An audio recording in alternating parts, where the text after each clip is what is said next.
ito na yung mga nanalo sa 50th Metro Manila Film Festival na ginanap kagabi. So narito na yung mga lista ng mga nanalo. Best Picture ang The Green Bones, second Best Picture The Kingdom, third Best Picture My Future You, at fourth Best Picture ang Isang Himala.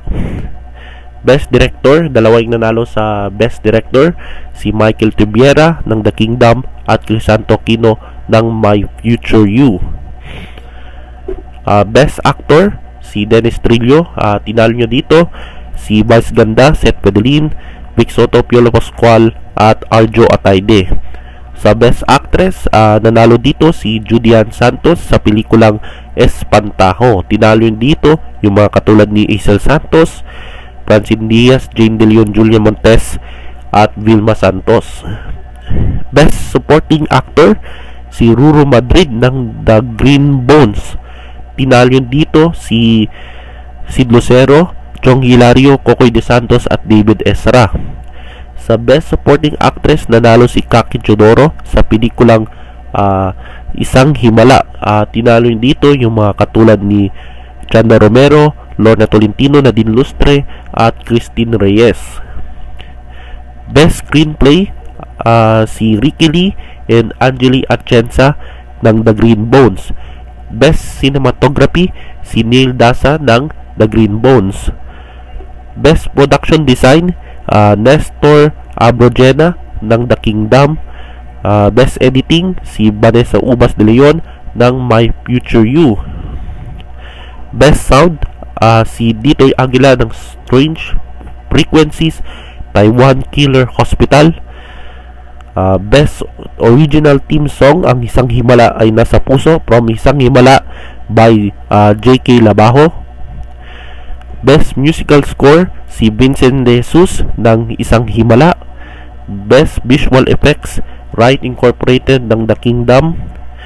Best Child Performer, si Sienna Stevens ng The Green Bones. Gatpuno Antonio J. Villegas Cultural Award ang The Kingdom. FPJ Memorial Award for Excellence ang Topak. Best Float ang Topak and Uninvited.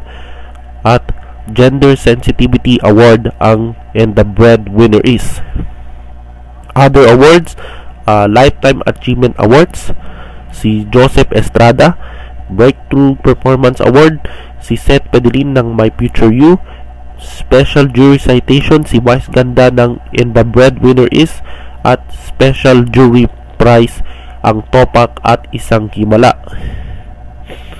So sa mga 10 pelikula na kalahok sa Metro Manila Film Festival, ay ang The Green Bones ang pinakamaraming awards sa naturang MMFF Awards with 6 total awards. So halos lahat ng movie ay merong award, no, maski sa maliban lang dito sa Hold Me Close na wala masyadong awards at nominations ang nakuha. So sa paramihan ng awards ay nanguna yung Green Bones with 6.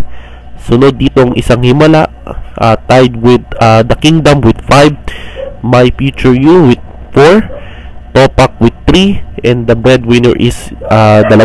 So congratulations sa lahat ng mga nanalo sa 50th Metro Manila Film Festival Awards. At tuloy lang po sa panonood ng mga pelikula sa sinihan at suportahan natin yung pelikulang Pilipino. So maraming salamat at mag-subscribe lang kayo at kita-kits sa next video. Advance Happy New Year to all.